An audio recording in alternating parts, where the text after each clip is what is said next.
temu dukuwe.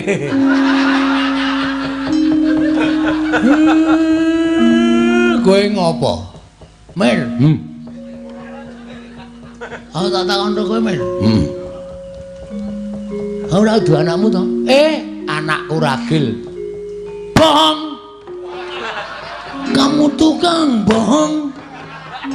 Ngapusi kowe. Kowe wong tuwa ning lambene elek kowe. Ngapusi aku duwe anakmu. Petruk gareng kae ya duwe anakmu, kae anak angkat. Aku ya anak angkat. Lah, terus kowe ngopo kok ngamuk nang kayangan? Goleki bapak. Bapakku sing sak tenane. Bapakmu ki asline tukang becak. Ditinggal ning kidul stasiun Tugu. Terus tak temu. Wah, tapok ngiwonengen lho, Men. Wong tuwa ora tatanan kowe. Hah? Pokoke aku kudu goleki bapakku. Lah ora ketemu karo bapakku, Bathara Guru ora wangun dadi nalendraning para dewa. Kowe wani karo aku. Sing tak wedeni apamu? Buenke sumo iki, Bapak. Lemu mungsuh, lemu iki. Sepatane modar.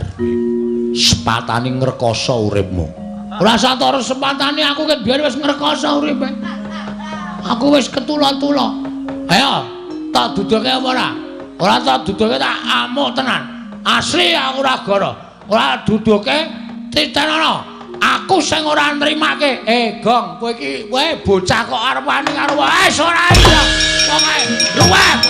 Mati